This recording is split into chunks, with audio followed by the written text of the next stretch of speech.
요즘 정부가 부동산 전수조사 한다고 해서 다들 마음이 좀 불안하시죠? 아니, 정말 겨우 내 집 하나 마련했는데 혹시 나도 조사 대상이 되는 거 아닐까? 이런 걱정들 많이 하실 거예요. 그래서 오늘 제가 무려 18년 동안 국세청에 계셨던 전문가의 팁을 싹 모아서 이 막연한 불안감을 확 걷어내 드릴게요. 나는 괜찮을까? 이 질문에 대한 답 확실하게 찾아가실 수 있도록 도와드리겠습니다. 전수조사. 이 말만 들으면 왠지 모든 거래를 다 샅샅이 뒤져볼 것 같잖아요. 그죠? 근데 과연 그럴까요? 모든 사람을 똑같은 기준으로 똑같은 강도로 조사할 수 있을까요? 현실적으로 불가능하겠죠, 분명히. 그들이 특별히 눈여겨보는 그런 타겟이 있을 거란 말이죠. 바로 그 타겟이 누군지를 아는 것. 여기서부터 모든 게 시작됩니다. 네, 여러분이 하시는 걱정 괜한 게 아닙니다. 진짜로요. 실제로 예전에는 강남 3구, 마용성 이랬는데 이제는 서울 전역은 물론이고 과천, 분당 같은 수도권 핵심 지역까지 조사가 확대되고 있거든요. 그러니까 조사의 강도나 범위가 점점 더 빡빡해지고 있는 건 이건 팩트예요. 자, 그럼 먼저 이 전수조사라는 무시무시한 말 뒤에 숨어있는 진짜 의미부터 한번 파헤쳐 보겠습니다. 도대체 어떤 사람들이 국세청 레이더에 딱 걸리는 걸까요? 뉴스에서는 계속 전수조사라고 하니까 다 보는 것 같지만 상식적으로 생각해 보세요. 그 많은 거래를 어떻게 일일이 다 봅니까? 불가능하죠.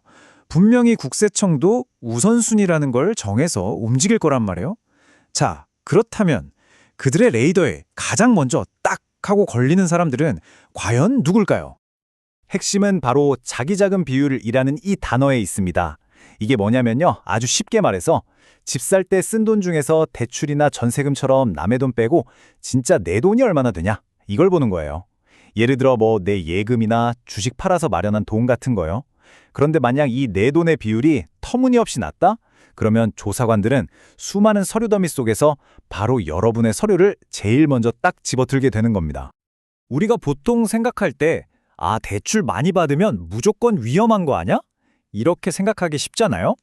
근데 핵심은 그게 아니라는 거예요. 국세청이 진짜로 보는 건요, 대출 금액 그 자체가 아니라 그 대출을 갚을 수 있는 능력, 즉 상환 능력입니다. 단순히 돈을 많이 빌렸다는 사실만으로는 문제 삼지 않는다는 거죠. 아주 중요한 포인트입니다.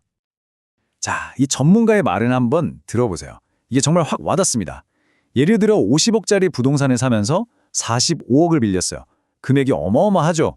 근데 이 사람이 소득이 엄청 높아서 이자를 충분히 낼 수 있다면 조사 안 받을 수도 있다는 겁니다. 그런데 반대로 10억짜리 집 사면서 7억을 빌렸는데 소득 증빙이 전혀 안 된다? 그럼 조사관들은 바로 이렇게 생각하는 거죠. 이 사람 이자 뭘로 갚지? 이 돈 다 어디서 났지? 바로 이 의심이 조사의 시작이 되는 겁니다. 자, 그럼 정말 만약에 내가 그 대상이 되면 어떻게 될까요? 덜컥 소명 안내문이라는 걸 받게 되면 어떤 일들이 펼쳐지는지 지금부터 단계별로 한번 살펴보겠습니다. 어느 날 갑자기 집으로 등기가 하나 날아옵니다. 한국부동산원에서 보낸 소명 안내문이죠. 이걸 받는 순간 바로 이 4단계 프로세스가 시작되는 거예요. 자, 여기서 전문가가 알려주는 첫 번째 실무 꿀팁, 아주 중요한 거 나옵니다. 바로 파일 형식이에요. 담당자들은 엑셀 파일처럼 수정할 수 있는 파일은 절대 안 받는다고 합니다. 왜냐? 위변조 감능성이 있으니까요. 그래서 반드시 PDF나 화면 캡처 파일로 제출해야 돼요. 안 그러면 서류 다시 내라고 연락 와서 부번일하게 됩니다. 꼭 기억하세요. 소명 자료를 준비하다 보면 여러 서류들이 있는데요. 그중에서도 딱 두 가지만큼은 절대 헷갈리면 안 됩니다. 이 언뜻 보면 되게 비슷해 보이거든요. 근데 목적이 완전히 달라요.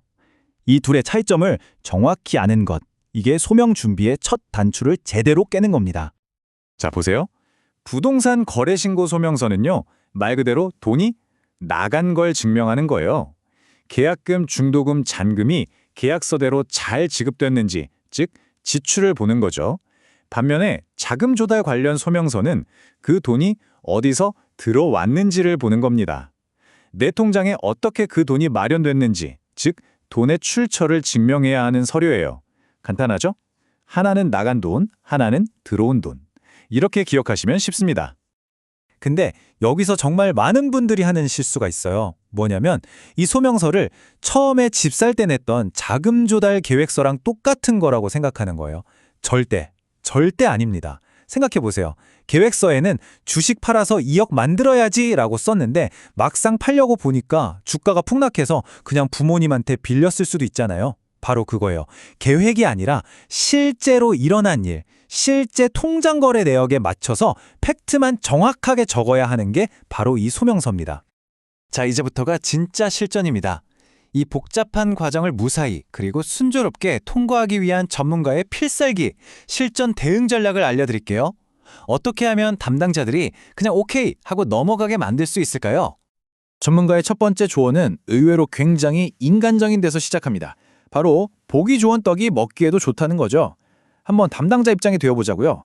하루에도 수십, 수백 건의 서류를 봐야 하는데 어떤 서류는 막 뒤죽박죽이고 어떤 서류는 딱 봐도 깔끔하게 정리되어 있어요. 어떤 서류에 더 호감이 가겠어요? 결국 서류를 깔끔하게 정리해서 내는 건 나도 편하고 검토하는 사람도 편하게 만드는 아주 현명한 전략인 셈이죠. 특히 부부 공동 명의로 집 사신 분들 이거 정말 중요합니다. 소명 안내문이 남편한테 하나, 아내한테 하나 이렇게 따로따로 나눠오면 그때부터 멘붕이 오거든요. 아니, 돈을 낼 때 무슨 지분율대로 칼같이 5대5로 낸 것도 아닌데 이걸 어떻게 소명하지? 싶으실 거예요. 자, 이 복잡한 상황을 한 방에 해결할 꿀팁이 있습니다. 다행히도 부부 공동 명의는 서류를 딱 한 보로 합쳐서 낼 수가 있습니다. 따로 낼 필요 없어요. 대신 조건이 두 가지 있습니다. 이건 꼭 지키셔야 돼요. 첫째, 서명란에 반드시 두 사람 이름을 다 쓰고 서명도 둘 다 해야 합니다. 한 사람만 하면 안 돼요. 둘째, 서류는 한 장이지만 그 안에 계약금은 남편이 얼마, 아내가 얼마, 중도금은 남편 통장에서 얼마 이런 식으로 누가 얼마를 냈는지 명확하게 구분해서 적어주는 게 베스트입니다. 이렇게만 하면 서류 안 냈다는 최악의 상황도 피하고 담당자도 한눈에 파악하기 쉬우니 서로 윈윈인 거죠. 자, 이렇게 서류를 잘 준비해서 내는 것도 중요하지만 이것만큼이나 중요한 게 또 있습니다. 바로 굳이 조사관들의 의심을 살 만한 행동, 즉 긁어부스럼을 만들지 않는 거죠. 어떤 것들이 있는지 한번 볼까요?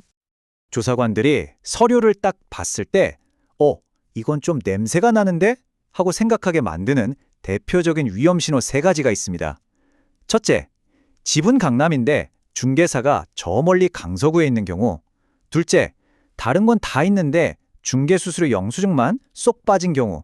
그리고 셋째, 사업하라고 받은 대출로 집을 산 경우. 이런 것들 하나하나가 전부 이거 정상적인 거래 맞아?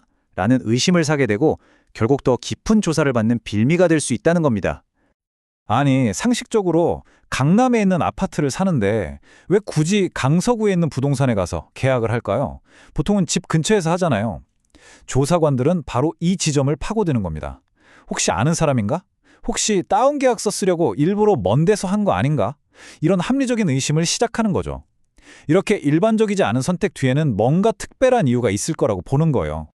그리고 마지막에 작성하는 설문지를 보면 질문이 딱 2개 나옵니다. 근데 이 질문들의 의도가 아주 명확해요. 공인중개사 어떻게 알게 됐어요? 이건 거래가 정상적인지 보려는 거고요. 사업자 대출 쓰셨어요? 이건 대출 용도 위반했는지 보려는 겁니다. 이 두 가지 질문에 어떻게 답하느냐에 따라서 조사가 여기서 끝날 수도 있고 아니면 더 깊어질 수도 있는 거죠. 자, 그럼 오늘 이야기한 내용들 중에서 절대 놓치면 안 되는 최종 핵심 다시 한번 정리해 드릴게요. 오늘 제가 알려드린 이 모든 팁들은요, 그냥 책상에 앉아서 만든 이론이 절대 아닙니다. 국세청 안에서 18년 동안 진짜 수많은 케이스를 직접 처리해본 전문가의 짬에서 나오는 바이브, 바로 그 실전 경험 그 자체라는 거. 그러니까 그만큼 믿을 수 있는 현실적인 정보라는 점을 꼭 기억해 주셨으면 좋겠습니다. 자, 그래서 결론은 뭘까요? 명확합니다. 전수조사라는 말에 지레 겁먹고 쫄 필요가 없다는 겁니다. 국세청이 진짜로 노리는 타겟은 그냥 대출 많이 받은 사람이 아니에요. 소득은 없는데 돈은 어디선가 많이 끌어다 쓴 사람, 즉 상환 능력이 의심되는 사람입니다. 그러니까 내 통장 거래 내역을 바탕으로 이 돈은 여기서 왔고 저 돈은 저기서 왔다는 걸 깔끔하게 설명만 할 수 있다면 이 과정은 충분히 무사히 통과할 수 있습니다.